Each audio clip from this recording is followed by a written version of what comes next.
할렐루야. 우리 옆분과 인사합시다. 하나님 우리 함께 하신다. 시작. 하나님 우리 함께 하십니다. 우리 얼굴을 인사합시다. 당신의 얼굴을 보니 하나님의 얼굴을 보는 것 같습니다. 시작. 당신의 얼굴을 보니 하나님의 얼굴을 보는 것 같습니다. 반갑습니다.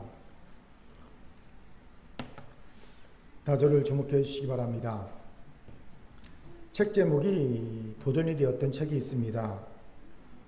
광고 카피라이터가 되기 위해 준비하다가 아동문학 작가가 되었고요.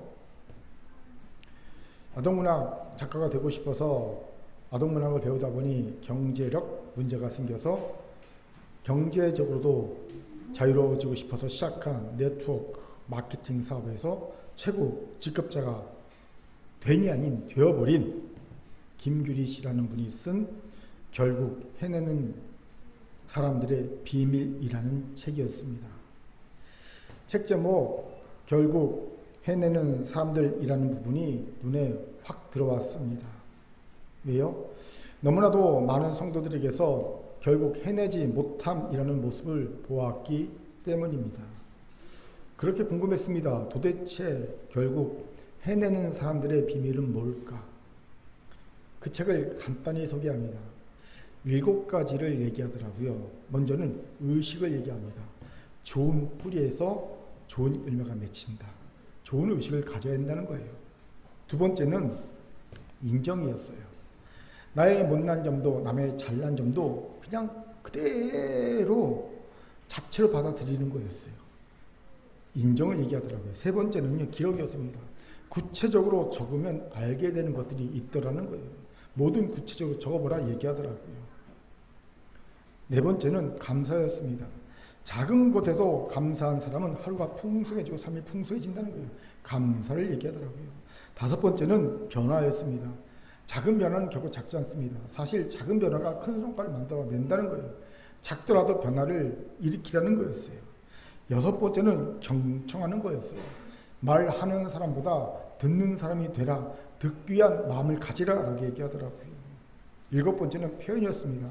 눈치 보지 말고 나를 있는 모습 그대로 드러내라는 거였어요. 결국 해내는 사람들의 7가지 비밀을 알고 나니 사실 내가 이미 알고 있는 내용들이란 거죠. 많은 성도들이 이미 알고 있는 내용들이라는 생각이 들었습니다. 여러분도 이미 다 알고 있는 내용들 아닙니까? 많이 들었던 내용들이지요. 그런데 왜 저자는 이 비밀로 결국 해내는 사람이 되었고 우리는 여전히 지금도 해내지 못하고 있는 사람이 되어 있을까요? 그 차이가 궁금했습니다. 똑같이 아는데 어떤 사람은 이 알므로 결국 해내는 사람이 되고 우리는 똑같이 하는데 여전히 해내고 있지 못하는 사람이 된 이유가 뭘까요? 이 차이가 뭘까요? 생각해보니 실행력이더라고요. 얼마나 아는 것을 실행할 수 있는가. 실행력의 차이라는 것을 깨닫게 되었습니다. 여기에 우리가 가까이 보이지요. 우리는 참 실행력이 낮습니다. 부족합니다. 아마 우리가 이미 알고 있는 것의 절반만 실행할 수 있어도 현재 우리의 삶은 상당히 많이 바뀌어 있을 것이 분명해 보입니다. 저도 그렇지요. 중요한 질문이 생기지 않습니까? 왜 우리는 이리 실행력이 부족할까요? 많은 이유가 있습니다. 낮은 자존감 얘기할 수 있고요. 과거의 상처 얘기할 수 있고요. 즉 내면의 문제가 있을 수 있다는 거지요. 내면의 문제뿐만 아니라 또 주변의 반대와 상황이 안 좋은, 마침 내가 뭘 하려는데 갑자기 상황이 막 IMF 터지고 막 그런 상황이 안 좋은 것 같은 외부의 요인들이 이래 우리의 실행 의지가 꺾이기 때문입니다. 그리고 이 모든 걸 통틀어 우리는 역경이라는 말로 표현할 수 있을 겁니다. 역경이 모처럼 다잡은 우리의 실행 의지를 꺾어버린다는 겁니다. 그렇습니다. 우리가 모처럼 가진 실행의 의지를 꺾임당하는 경우를 보면 대부분 역경을 만났기 때문을 보지요. 이 역경에 어떻게 대처하는가 여부에 따라 결국 해내는 사람과 결국 해내지 못하는 사람의 차이가 남을 보게 됩니다. 그렇기에 높은 실행력을 가지고 아는 대로 살아서 결국 해내는 인생이 되고 싶습니까? 그런 성도와 교회가 되고 싶습니까? 그렇다면 역경을 극복하시기 바랍니다. 오늘 이 은혜가 주어지기를 주의 이름으로 축원합니다. 아멘. 자세를 따릅시다. 역경을 극복하여 결국 옆분과 인사합시다. 해내는 이들이 됩시다. 시작. 해내는 이들이 됩시다. 아멘. 이런 우리 오늘 본문이 귀한 통찰을 주지요. 본문은 마태복음과 마가복음과 요한복음에 같이 기록되어 있는 폭풍 치는 바다 위를 걸어오셔서 위험에 처한 제자들을 구원하신 예수님의 기적 이야기지요.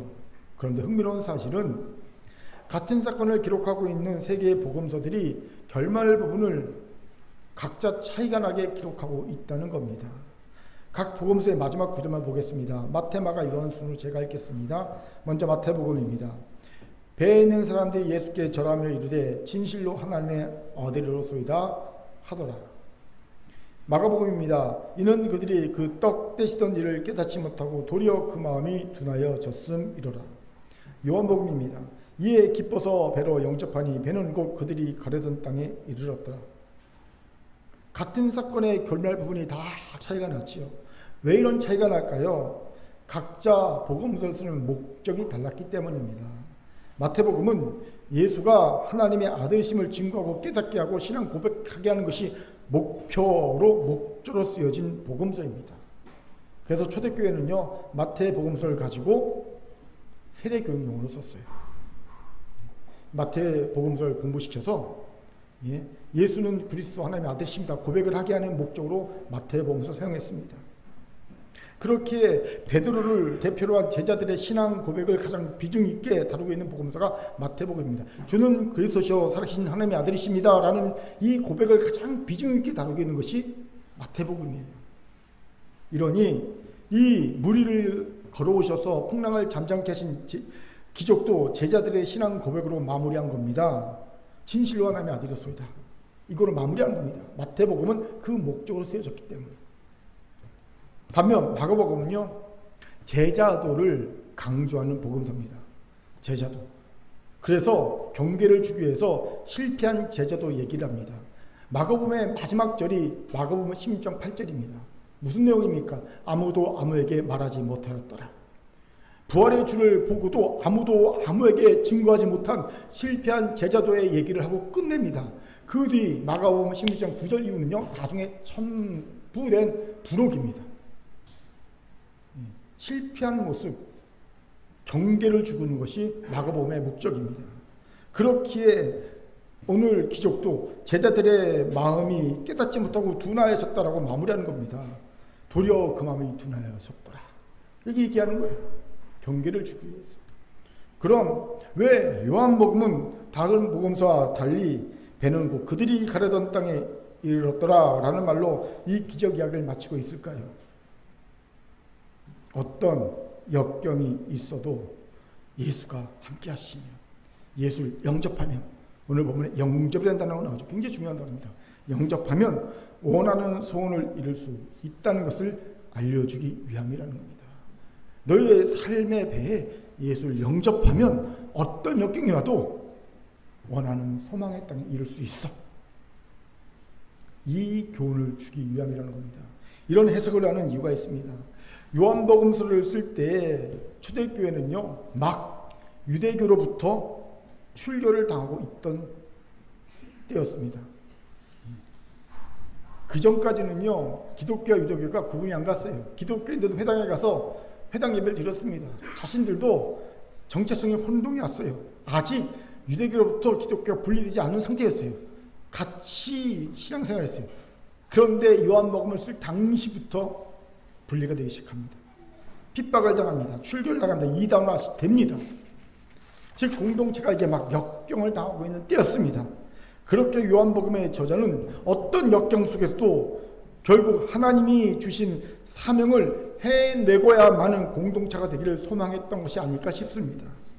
그렇게 우리는 오늘 기적 이야기에서 어떤 역경 속에서도 결국 우리에게 주신 비전과 사명을 해내고야만은, 우리가 원하는 땅에 이르고야만은 이들이 되는 방법을 배우게 됩니다. 바라기는 오늘 말씀을 통해 우리 모두 우리가 원하는 소망의 땅에 이르는 것을 해내고야만은 성도와 교회가 되기를 주의 이름으로 축원합니다. 아멘. 그 구체적인 방법을 알아봅시다. 먼저 역경은요 항상 우리의 뒤통수를 치면서 온다는 것을 알아야 합니다. 우리 17, 18절을 같이 읽겠습니다. 같이 읽죠. 시작.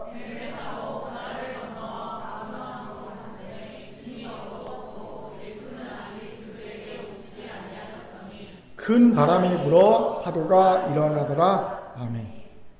사실 갈릴리 바닷가에서 잔뼈가 굵은 제자들에게 갈릴리 바다 이편에서 저편으로 건너가는 것쯤은 아무 일도 아닌 어려운 일이 아니었던 겁니다. 그렇게 그들은 날이 저물었음에도 배를 띄웁니다. 이게 자신감의 표현입니다. 평소에 많이 밤에 낚시해봤거든요. 고기 잡아봤거든요. 수도 없이 왔다 갔다 했거든요. 그러니 이까지 밤쯤에는 뭐 하고 자신감으로 배를 띄웠던 겁니다. 그런데 이게 웬일입니까? 바다 중간쯤 가자 갑자기 하늘이 심상치 않아집니다. 그러더니 큰 바람이 불기 시작하면서 갈릴리 바다가 요동합니다. 이 바다에서 잔뼈가 굵은 어부 출신 제자들조차 감당하기 어려운 파도가 일어나기 시작한 겁니다. 여기서 주목해야 할 사실이 있지요. 제자들은 이 폭풍을 전혀 예측할 수 없었다는 겁니다. 그래서 어떻게 합니까? 갈릴리 바다에서 잔뼈가 굵은 어부 출신 제자들이 전혀 어떤 대책도 없이 편안한 마음으로 밤에 배를 띄웠다는 거예요. 이 말인즉 그들의 오랜 경험을 볼 때 이 밤에 이 시기에 2달 2일 이 시간에 풍랑일 확률은 거의 제로에 가까웠다는 겁니다.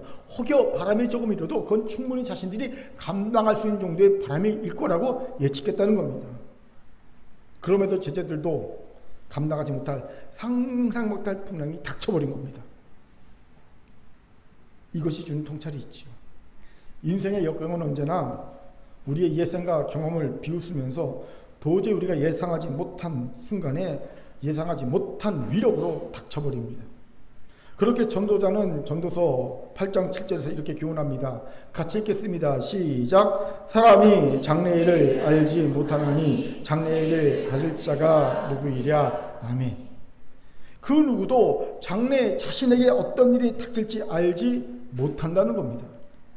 그렇게 역경은 항상 우리의 뒤통수를 세게 치면서 옵니다. 그러니 역경이 오면 정신이 하나도 없고요. 아프기만 합니다. 괜히 우리가 모처럼 먹은 실행력, 다시만 실행력이 역경을 만나면 아침 한 개에 사라지듯이 사져버리는 것이 아닙니다. 그만큼 뒤통수 세게 맞듯이 오는 것이 역경이기 때문입니다. 정신이 하나도 없습니다. 저는 작금의 대한민국을 보면서 이 사실 절감합니다. 1년 전까지만 해도 대통령 한 명 때문에 설마 이렇게까지 나라가 엉망진창이 될 줄은 상상도 못했습니다. 정치는 올섭이지요. 여러분 자신들이 기소해놓고 기소당했다고 야당 대표를 1년 이상 안 만나는 정권 대통령 봤습니까? 없어요. 정치가 올섭입니다. 경제는 심각한 무역 적자입니다. 계속 심각한 무역 적자죠. 무역으로 먹고 사는 나라가 무역 적자가 계속 일어납니다. 제2의 금융위기가 예견되고 있습니다. 서민들은요 고물가와 줄실업으로 길거리에 나앉을 위기에 처해 있습니다. 노동자들은 분실하면서 자신들이 폭력법이 아님을 강변하는 상황이고요. 이번에 보셨듯이 다시 노동을 탄압하는 방망이가 등장했지요. 피투성에 대해서 피를 질질 흘리는 노동자를 보고요. 물대포하고 다시 체류가스가 등장할 여지가 보입니다. 외교는 망신과 굴종과 퍼주기지요. 문재인 정권 때 5년 동안 미국의 무기를 2.5조 샀습니다. 그런데 1년 동안요 윤석열 정부에서 미국 무기를 18조 샀습니다. 1년 동안 18조 원의 미국 무기를 사줬습니다. 7배를 샀습니다.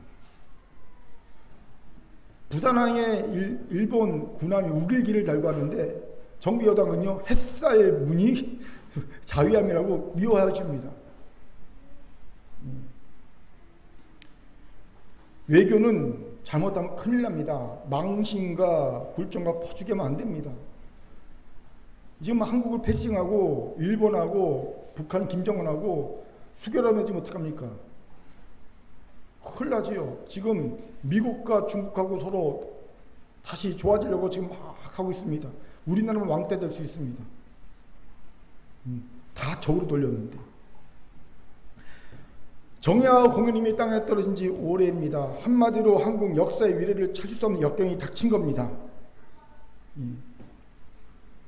이것이 바로 역경의 성격입니다. 역경은 전혀 예상하지 못한 상황에 우리의 뒤통수를 치면서 옵니다. 그런데 우리가 꼭 알아야 할 것이 있습니다. 우리가 원하는 땅에 이르기 위해서는 반드시 역경은 있다는 사실이에요. 왜 예수께서 풍랑일 바다 밤바다로 제자들을 보내시면서 아무런 언질도 해주지 않으셨을까요? 저 같으면 야 니네들 가다가 풍랑일 거야 조심해, 이런 언질 정도 해줄 것 같은데 아무 언질도 해주지 않으셨어요. 모르실 리가 없을 텐데 왜 그랬을까요? 혹시 그놈들 한번 고생 좀 해봐라, 못된 십보를 가셨기 때문입니까?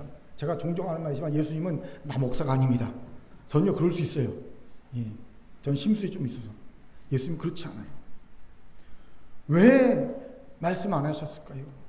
역경은 당연히 있는 것이기 때문입니다. 우리가 내일 아침에 해가 뜬다는 사실을 사랑하는 이에게 말해줄 필요가 있습니까? 특별한 이유가 있다면 얘기해 주죠. 하지만 보통은요 얘기 안 해줍니다. 너무나 당연한 거기 때문에. 마찬가지로 역경이 온다는 사실은 당연한 일입니다.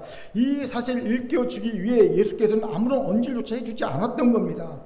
그렇게 원하는 땅에 이르는 결국은 해난 이가 되고 싶습니까? 그렇다면 역경이 있음을 당연시해야 합니다.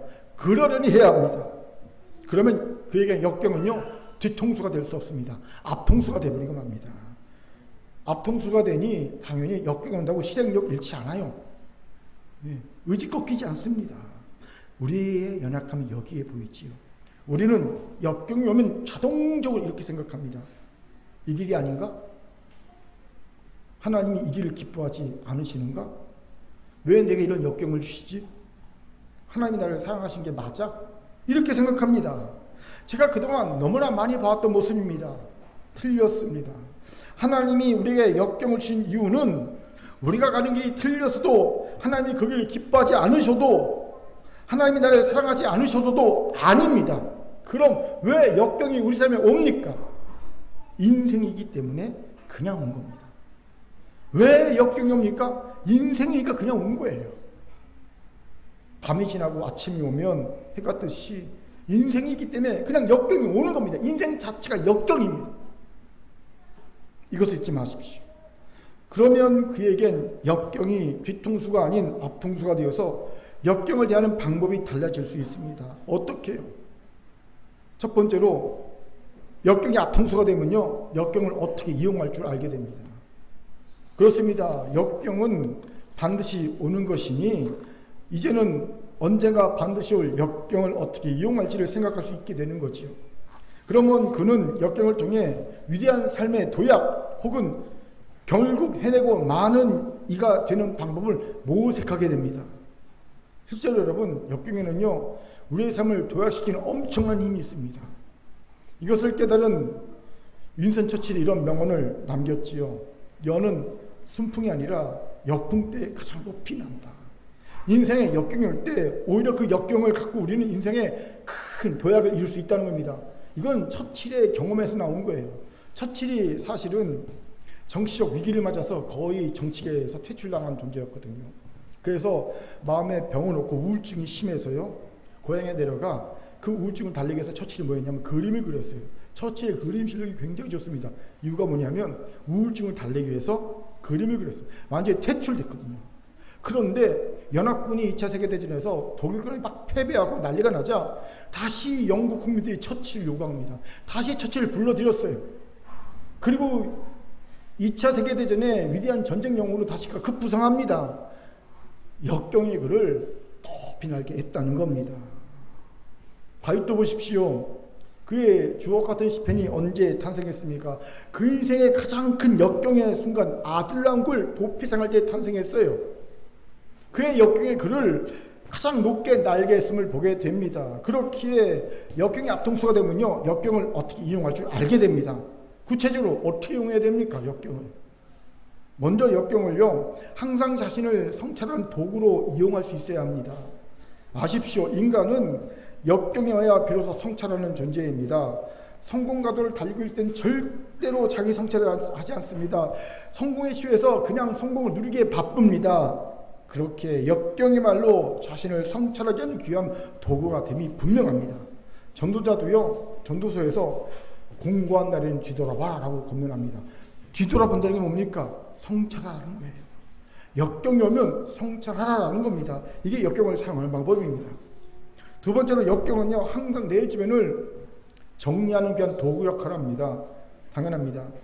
자기 성찰이 가능하니 자기 주변을 정리하는 분별력과 결단력이 생기게 되는 거지요.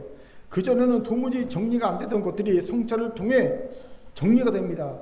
이 관계를 평생 간직하고 가야 될지 아니면 끊어야 될지가 역경을 통해 성찰하니까 분별이 되고 이게 가능해집니다. 역경이 오면요, 사람의 본심이 드러나거든요. 내 본심이 드러나고 그의 본심도 드러납니다. 그래서 내가 그를 어떻게 대하는지 알게 되고요. 그가 나를 어떻게 대하는지 알게 됩니다. 역경이 오면. 그래서 끊을 관계인지 평생 소중히 간직할 관계인지 알게 되는 거예요. 또 역경이 오면 우리는 내가 집중해야 할 것과 끊어버려야 할 일이 무엇인지 분별하게 됩니다. 기업도 어려워지면요, 문어발식을 확장했던 것들 중에 다 정리하고 진짜 주력으로 삼을 것들만, 사업만 딱 챙겨서 가지 않습니까? 역경이 그들하고 집중할 것을 알게 하는 거예요. 그렇게 여러분, 역경을 통과한 삶을 보면 놀랍게도 삶이 심플해졌다는 걸 보게 돼요. 생각이 단순해졌다는 걸 깨닫게 됩니다. 역경은요, 우리의 삶을요, 심플하게 만듭니다. 우리의 사고를요, 심플하게 만들어버립니다. 정리시켜주기 때문입니다. 그렇기에 여전히 삶이 복잡하고 정리 안 된 사람은요, 아직 역경을 통과하지 않은 분, 역경을 이용하지 못한 분일 가능성이 높습니다. 또 역경은요, 철저히 하나님을 의지하게 하는데 사용됩니다. 당연합니다. 인간은 역경을 겪어야 비로소 겸손해집니다. 역경을 겪어야 소위 속된 말로 야코라고 하지 않습니까? 콧대 야코가 납작해지고요. 비로소 자신이 아무것도 아닌 걸 깨닫게 되고 하나님을 의지하게 됩니다. 이건 누구나 예외 없습니다. 겸손해졌습니까? 그분은 역경을 겪어야 돼요. 역경 안 겪고는요, 절대 인간은 겸손해지지 않습니다. 바로 이 세 가지가 역경을 이용하는 방법입니다. 여러분, 역경이 이 앞통수가 되어버리면요, 이렇게 이용하는 방법을 깨닫게 됩니다. 더하여서요, 역경이 앞통수가 되면요, 이제는 이용하는 방법을 깨닫는 것 넘어 아예 목표 자체를 정할 때 역경을 염두에 두고 목표를 정할 수 있게 되는 거예요. 우리 큰 교회가 그렇습니다. 큰 교회에 주신 환난당한 자, 원통한 자, 빚진 자를 번하고 치유하여 하나님 나라의 용사로 세우는 이 비전과 사명을 이루기 위해 제가 정한 목표, 몇 번 말씀드렸어요. 순종이었습니다. 즉, 순종하면 성공이요, 불순종하면 실패입니다. 그런데 제가 이렇게 순종을 목표로 삼은 이유가 있습니다. 비전과 사명을 이루기 위한 구체적인 목표로 순종을 삼은 이유가 있어요. 역경을 염두에 두었기 때문입니다. 무슨 말입니까? 생각해 보세요. 큰 교회가 비전과 사명을 이루기 위해 노력하다가 역경이 왔어요. 그래서 어쩔 수 없이 큰 교회 문을 닫았다 칩시다. 그럼 실패한 것입니까? 아직 모릅니다. 왜요? 만약 우리가 순종했음에도 교회 문을 닫았다면 그건 실패한 것이 아닙니다. 우리는 성공한 겁니다. 애초에 목표를 어디에 뒀습니까? 순종해 뒀기 때문입니다. 그렇게 역경을 이겨낼 수 있습니다. 문을 닫아도 목표는 이뤘잖아요. 순종이나 목표는. 그러니까 우리는 역경을 이겨낼 수 있어요. 우리는 결코 실패자도 아니고 성공자이기 때문입니다. 이렇게 역경을 두고 목표를 정해야 합니다. 그러면 역경이 와도 이겨낼 수 있습니다. 사랑하는 큰교회 성도 여러분, 가려던 땅에 이르기 위해 오늘도 열심히 노력하고 있는 것을 다 압니다. 여러분, 애쓰고 있습니다. 이번 정규 렌팅 때 뜬 말이 있어요. 애쓴다. 애쓴다. 예, 하나 건져낸 말, 애쓴다. 누가 모 집사님이 있는데 애쓴다. 애쓰고 있습니다. 하지만 여러분이 가는 길에 반드시 역경이 올 겁니다. 잘해서도 아니요, 잘못해서 아니요, 인생이기 때문에 역경은 반드시 옵니다. 이미 역경을 당하고 있는 분들도 대다수일 것으로 압니다. 이겨내십시오. 지지 마십시오. 이를 위해 역경에게 뒤통수 맞지 마세요. 역경은요, 항상 앞통수로 맞아야 합니다. 예. 역경이 오면 그러려니 하세요. 당연시 하세요. 그리고 역경을 이용하시기 바랍니다. 더하여 아예 역경을 염두에 두고 목표를 정하세요. 어떤 것을 향해 갈 때 이루는 방법으로 목표를 정할 때 역경을 염두에 두고 목표를 정하시기 바랍니다. 반드시 우리가 가려는 땅에 이르는 결국은 해내는 이들이 될 줄 믿습니다. 아멘. 자, 저를 따라합시다. 역경에게 뒤통수 맞지 맙시다. 그러려니 하세요. 시작. 그러니 하세요. 아멘. 두 번째로 어떤 역경 속에서도 결국 해내고야만 이가 되려면 예수의 구원이 이르기 전까지 결코 포기하지 말아야 한다는 겁니다. 우리 17절부터 19절까지 힘있게 읽겠습니다. 시작.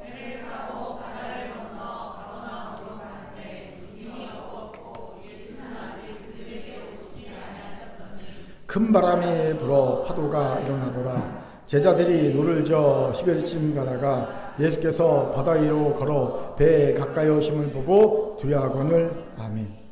17절에 아직 그들에게 오시지 아니하셨더니 라는 구절에 주목합시다. 특히 부사 아직에 주목해 보세요. 이 아직의 의미한 바가 무엇일까요? 제자들의 예상과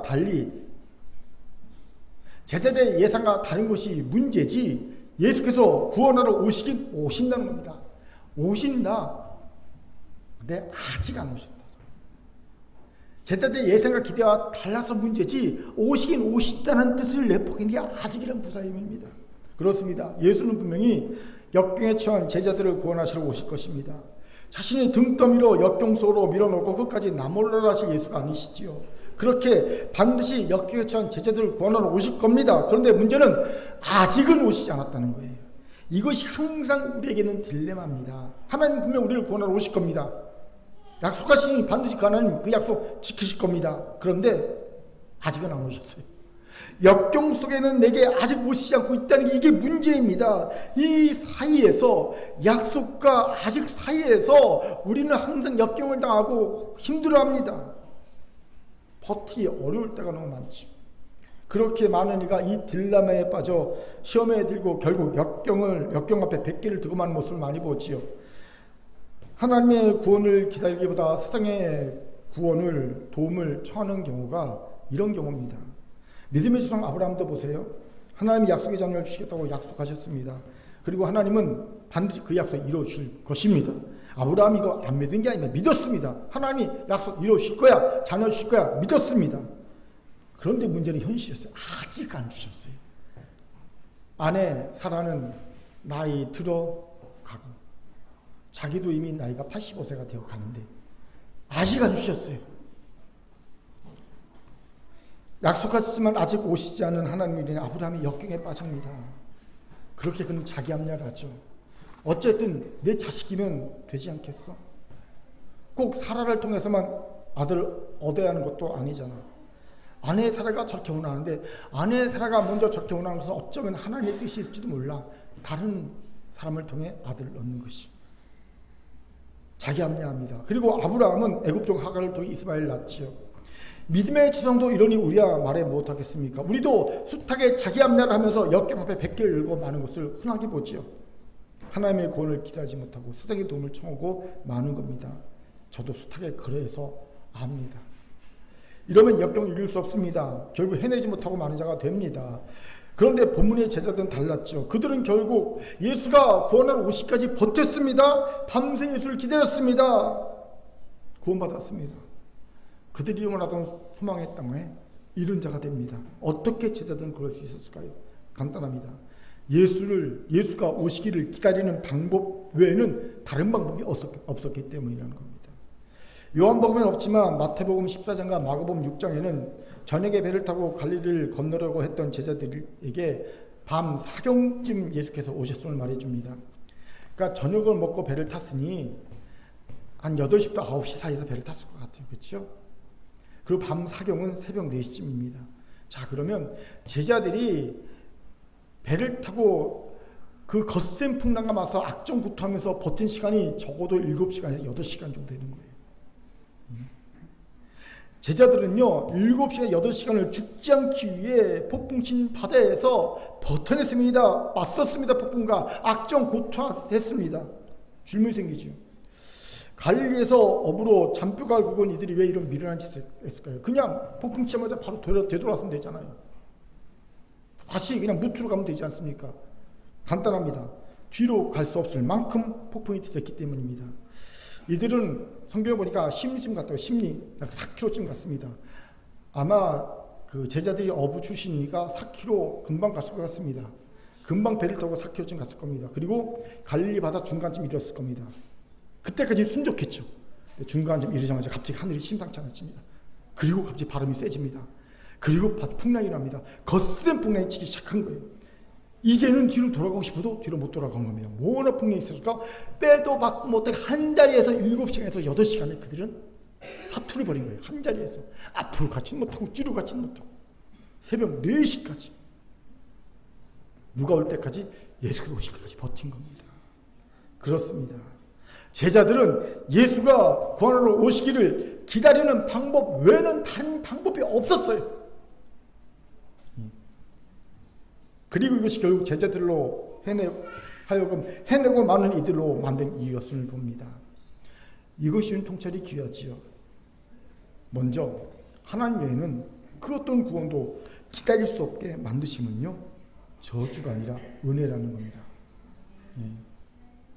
그렇습니다. 하나님밖에 구원을 기대할 수 없는 상황, 동서남북이 다 막혀버리고 오직 하늘밖에 안 보이는 그 상황은요, 저주가 아니라 은혜입니다.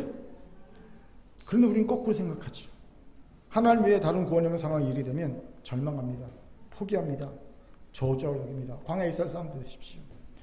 그들이 왜 광야에서 그렇게 쉽게 원망하고 불평하며 자신을 저주받은 자들처럼 여겼습니까? 광야에서는 하나님 외에는 어떤 구원도 기대할 수 없으니까, 기다릴 수 없으니까. 그들이 원망, 불평, 저주받은 줄 낙담하는 거예요. 하나님밖에 없으니까. 광야는 하나님만이 구원일 수밖에 없는 곳이기 때문입니다. 결국 이런 백성들은 광야에서 다 죽고 말았음을 봅니다. 이 반에 다 신달랐습니다. 그는 시편 61편 5절부터 6절까지 이렇게 고백하지요. 같이 읽겠습니다. 시작. 나의 영혼아 잠잠히 하나님만 바라라. 무릇 나의 소망이 그로부터 나오는도다. 오직 그만이 나의 반석이시요 나의 구원이시요 나의 요새이시니 내가 흔들리지 아니하리로다. 아멘. 보세요. 다윗은 오직 하나님만이 자신의 반석이요 자신의 구원이요 자신의 요새라고 고백합니다. 이 말은 다른 어떤 구원 기대할 수 없다, 기대하지 않겠다라는 믿음의 고백입니다. 이러면 우리는 흔들릴 것 같지 않습니까? 저만해도 그렇습니다. 통장 잔고가 0원이면 마음이 불편해집니다. 아니 0원이 아니라도 내가 원하는 숫자만큼의 통장 잔고가 없으면요 마음이 불편해집니다. 불안해지면 흔들립니다. 제가 왜 이럴까요? 제게는요 의지할 하나님 여전히 살아 계십니다. 그런데 왜 이럴까요? 이게 우리 연약함이죠. 이런 우리를 생각하면 다윗의 고백은 놀랍기만 합니다. 그런 말하죠. 나는 흔들리지 않냐. 동서남북 다 막히고 오직 네게 하나님만이 계신데 그때 내가 오히려 더 견고하고 흔들리지 않겠다고 얘기합니다. 어떻게 해요? 간단합니다. 하나님만큼 확실하고 만족한 구원도 없기 때문입니다. 그렇습니다. 결국 하나님을 진짜 살아계시고 나를 사랑하시는 아버지로 얼마나 진심으로 믿는가 여부예요. 여부. 그러면 하나님의 구원만을 기대할 수밖에 없고 기다리게 됩니다. 이런 상황이 은혜와 복임을 믿고 고백하면 흔들리지 않습니다. 진짜 하나님을 살게 하시고 진짜 나를 사랑하시는 아버지라고 믿고 있으면 하나님만 의지할 수밖에 없는 이 상황이 은혜예요. 복이에요. 이제 묻겠습니다. 여러분의 하나님이 진짜 살아계신 여러분을 사랑하시는 아버지 하나님이십니까? 그렇게 말합니다. 그렇다면 하나님 외에 다른 어떤 구원도 기대할 수 없고 기다릴 수 없는 상황은 저주가 아니라 은혜와 복일 줄 믿습니다. 그리고 여러분 흔들리지 않을 거예요. 하나님이 계시기 다른 사람이 다 날 떠나고 모든 상황이 다 악해돼도 내게 하나님이 계시기에 흔들리지 않을 수 있습니다. 이 믿음이 있길 바랍니다. 아멘. 두 번째 통찰은요, 하나님의 구원이 이르기 전까지 결코 포기하지 말아야 한다는 겁니다. 만약 제자들이 예수께서 오시기 전에 살기를 포기해버렸다면 어찌 되었을까요? 그들은 예수의 구원을 경험하지 못했을지 모릅니다. 물론 저는 이렇게 생각합니다. 아마 그들이 2시쯤, 새벽 2시쯤 아따 모르겠다, 끝났다, 이제 모르겠다 포기해버렸다면 그래도 그때쯤 맞춰서 예수께 오셨을 거라고 생각합니다. 왜요? 이 폭풍 치는 바다에서의 사건은 제자들에게 훈련이지 실전이 아니기 때문입니다. 예수님께서 훈련시키는 용도로 사용하신 것이 실전이 아니었습니다. 그렇기에 그들이 2시쯤 포기해서 예수님께서 찾아오셔서 구원했을 것 같습니다. 그런데 우리가 포기하는 순간 예수의 구원 없습니다. 왠지 아십니까? 훈련이라 그건 실전이기 때문입니다. 소원을 이루는 얘기는 달라집니다. 우리가 어떤 소원을 갖고 있고 그 소원을 이루는 얘기는 실전의 문제입니다. 그거는요, 우리가 포기하는 순간 예수의 구원도 딱 중단되고 마는 겁니다. 제가 종종 하는 얘기였죠. 아브라함이 이삭을 데리고 모리아산을 이렇게 올라갈 때 그 반대편에서 뭐가 올라왔다고요? 순양도 같이 올라왔다고. 그렇게 모리아산 올라가는 중간 어디쯤에서 아브라함이 딱 포기하고 섰다면 이 모리아산 올라가던 양도 포기하고 섰다고. 포기하지 않았기 때문에 이렇게 쭉 올라가서 정상에서 딱 만난 겁니다. 여호와의 하나님. 여러분, 하나님이 구원의 역사, 우리를 역경에서 구원하신 역사는요, 우리가 포기할 때 이루어지는 거예요. 우리는 보통 어떻게 합니까? 가다가 중간에 포기합니다. 모리아산 어디쯤에 포기합니다. 그러면 여호와의 하나님의 은혜와 복도 여기에 포기하는 거예요. 결국 그에게는 아무것도 일어나지 않습니다. 구원도 일어나지 않습니다. 그래, 구원이 이루어지기까지 포기하지 말아야 합니다. 그런데 우리는 너무나 쉽게 역경을 당하면 하나님의 구원을 기다리길 포기하고 맙니다. 그냥 각자 알아서 살 길을 도모하죠. 포기합니다. 그러면서 쉽게 하는 말이 있어요. 하나님 구원하러 오신다.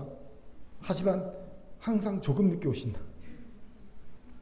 이건 사실 교묘한 불신의 말입니다. 그런데 이 말은 놀랍게도 제2차 세계대전 당시 봉포의 아우슈비츠, 유태인 학살이 일어났던 그 수용소에서 만들어진 노랫말입니다. 히브리어로 아니 마민, 나는 믿는다라는 뜻의 노랫말입니다. 아니, 나는 믿는다, 마민. 이 노래를 만든 이는 수용소에 갇혔던 유태인이었습니다. 그는 이렇게 노래했습니다. 벽에 써 있었어요. 우리는 구세주가 오리란 걸 믿습니다. 그러나 그는 조금 늦게 오십니다. 이건요, 뭘 믿는다는 거냐면요, 구원하지 않을 줄 믿는다는 겁니다. 구원할 줄 믿어요. 근데 조금 늦게 옵니다. 나 죽고 난 데 오십니다. 이 얘기거든요. 그러니까 안 믿는 거예요. 예. 그리고 그는 안 믿은 대로 죽었습니다. 하지만 이런 유대인들 가운데 젊은 청년들이 3명은요, 다른 믿음의 고백을 합니다. 그는 이렇게 고백했습니다. 하나님의 도움은 결코 늦는 법이 없습니다. 다만 우리가 너무 성급할 뿐입니다. 실제로 그는 수용소에서 살아남았습니다. 다 죽었는데 그만 살아남았어요. 그가 수용소에 나올 때 손에 갖고 나왔던 게 뭔지 아십니까? 깨진 유리병 조각이었습니다. 무슨 용도였냐면요, 수염을 깎을 때. 그는 수용소에 있을 때 나치들이 가스실로 막 보낼 때 자치게 되잖아요. 죄치게 되죠. 그러니까 죄치게 안 듣게끔 하려고 유태인들요, 동물처럼 다뤘어요. 자치게 들으려고. 그래서 씻지도 못하게 하고 그렇게 했거든요. 이걸 알고요, 그는요, 무슨 일이 있어도요 얼굴을 깨끗이 세수했습니다. 물을 안 주니까 심지어는요, 자기 오줌을 받아서 닦았어요. 깨끗이 닦고요, 또 수염을요 매일 이 유리병 조각을 몰래 숨겨갖고 수염 면도를 했습니다. 깨끗하게. 자, 아침이 되면 나치들이 오늘 그 가스실에 보낼 유태인을 고릅니다. 쭉 고를 때 제일 먼저 누굴 고릅니까? 지저분한 돼지 같은 이들을 고릅니다. 이 사람을 딱 고르려고 보면 너무 말끔해, 깨끗해, 깔끔해, 파릇파릇하고 양심에 찔려. 사람답거든. 그러니까 너는 뒤로, 매일마다 뒤로 밀리다가 전쟁이 끝난 거예요. 살아남은 겁니다. 이 젊은 의사가 바로 그 유명한 죽음의 수용소에서 쓴 정신분석학 의사 빅터 프랭크입니다. 유명하시죠? 죽음의 수용소에서 빅터 프랭크. 그렇습니다. 하나님은 결코 늦지 않으십니다. 그저 우리가 조금 성급할 뿐입니다. 그렇게 하나님의 구원에 이르기 전까지 포기하지 마십시오. 질문 생기죠. 어떻게 우리 연약한 이들이 포기할 수 있을까요? 이에 대해 우연하게 용기라는 책의 한 구절을 보게 되었습니다. 소개합니다. 온실에 잡초가 자라고 있었습니다. 아무리 뽑아도 죽지 않고 자라나게 잡초에게 물었습니다. 내 목숨은 왜 그토록 질긴 것이냐? 잡초가 대답했습니다. 뿌리가 깊기 때문입니다. 그렇습니다. 잡초의 질긴 생명력은 깊은 뿌리에 있습니다. 마찬가지로 우리를 포기하지 않도록 하는 힘은 하나님과의 깊은 관계에 있습니다. 그렇게 하나님과 깊은 관계를 맺으세요. 이를 위해 하나님을 찾고 찾으세요. 하나님을 사랑하세요. 하나님은 자기를 찾는 자를 만나주시고 사랑하는 자에게 사랑을 베풀어 주십니다. 그런 이에게 하나님과 깊은 관계를 맺어 주십니다. 이 깊은 관계가 잡초의 깊은 뿌리처럼 어떤 역경이 와도 우리를 흔들리지 않게 힘이 될 줄 믿습니다. 하나님을 오늘 만나시기 바랍니다. 하나님과 깊은 영적 교제를 하시기 바랍니다. 흔들리지 않을 겁니다. 결국 우리도 역경을 이기고 구원을 포기하지 않고 반드시 우리가 원하는 땅에 이르는 결국은 해내니가 될 줄 믿습니다. 아멘. 자, 저를 따릅시다. 하나님은 늦지 않으십니다. 하나님의 구원을 역동하게 인사합시다. 포기하지 말고 기다리십시다. 시작. 포기하지 말고 기다리십시다. 아멘. 세 번째로 어떤 역경 속에서도 결국 해내고야만 우리가 되려면 작은 성공을 반복 경험해야 한다는 겁니다. 우리 21절 읽겠습니다. 시작. 예, 기뻐서 배로 영접하니 배는 곧 그들이 가려던 땅에 이르렀더라. 아멘. 그래서 주목할 단어가 이르렀던 동사의 시제입니다. 미완료 시제를 썼는데요. 헬라어 미완료 시제는요, 과거에 계속한 동작 혹은 반복한 동작을 나타내게 쓴 시제입니다. 즉 제자들은 한 번만 그들이 가려던 땅에 간 게 아니라 계속 반복해서 그 땅에 갔다는 겁니다. 질문생이죠. 왜 굳이 이런 표현을 썼을까요? 그냥 부정시제 쓰면 됩니다. 폭풍 치는 바다를 예수님이 영접하고 그들은 원래 가려던 땅에 이르렀어. 부정시대, 과거에 한 번 일어난 사건을 쓸 때 쓰는 시제. 이르렀어 라고 쓰면 됐고, 계속 그들이 그곳에 반복해 도착했으라는 시제를 쓴 이유가 뭘까요? 왜 이유가 없겠습니까? 제자들은 단 한 번만이 아니라 반복적으로 역경을 뚫고 그들이 가려던 땅에 이르는 삶을 살았다는 거예요. 물론 제자들의 사역의 베이스 캠프가 가버나움에 있었어요. 가버나움에 베드로 장로의 집이 있었고 그 베드로의 장로의 집을 사역 캠프로 삼았거든요. 베이스 캠프로. 그렇게 그들이 계속 왔다 갔다 했다는 겁니다. 가버나움에서 출발하고 가버나움으로 돌아오고. 그래서 이것을 표현하는 표현일 수 있습니다. 하지만 이미 마태나 마가 복음에서 보았듯이 바다 위를 걸어오신 기적 이야기의 결말은 그냥 막 쓰지 않았습니다. 의미를 두고 썼습니다. 각 복음서의 저작 의도, 편집 의도가 듬뿍 담기게 썼다는 겁니다. 그렇게 단순히 매번 가버나움으로 도착했기에 미완료 시제를 썼다고 생각할 필요가 없습니다. 대신 제자들이 반복적으로 역경을 뚫고 그들이 가려던 땅에 이른 작은 성공을 반복했다는 것을 보여주고자 하는 의도로 해석하는 것이 훨씬 더 합리적인 해석임을 봅니다. 이것을 주목합시다. 큰 역경이 와도 그 역경을 이기고 결국 해내고 싶은 이가 해내는 이가 되고 싶습니까? 그렇다면 평소에 작은 성공을 반복 경험해야 합니다. 다윗을 보세요. 그가 어떻게 거인 골리앗 앞에 그렇게 담대하게 설 수 있었을까요? 평소에 작은 성공을 반복한 경험이 있었기 때문입니다. 그가 말하지 않습니까? 목동으로 양을 칠 때 하나님이 사자와 곰도 쳐서 이기게 하셨는데 살아계신 하나님의 군대를 모욕하는 저 블레셋을 할례받지 못한 블레셋인에게서 하나님이 저를 구원했지 않겠습니까? 이런 말하면 나가지 않습니까? 그에겐 작은 성공의 경험이 있었어요. 곰과 사자로부터 자신을 지키신 하나님의 놀라운 능력의 경험이 있었습니다. 그러니 그는 그 경험을 바탕으로 역경을 뚫고 나갈 수 있었던 겁니다. 이건 세상도 하는 지혜입니다. 스몰 빅, 작은 성공을 반복하라는 책이 있어요. 이 책도 이렇게 주장합니다. 성공을 위해서는 동기부여가 중요하다. 그런데 동기를 부여하는 가장 좋은 방법은 작은 성공을 경험하게 하는 거다. 아이들에게 작은 성공을 경험하면 아이들이 스스로 하게 돼요. 공부했는데 잘 됐어. 성적 좋아. 그러면 아이들 하라고 하지 않고 공부한다는 거죠. 뭘 했는데 잘 됐어. 앞에서 막 춤을 췄는데 사람들이 너무 반응이 좋아. 그러면 아이들은요 하라고 하지 않고 막 춤춥니다.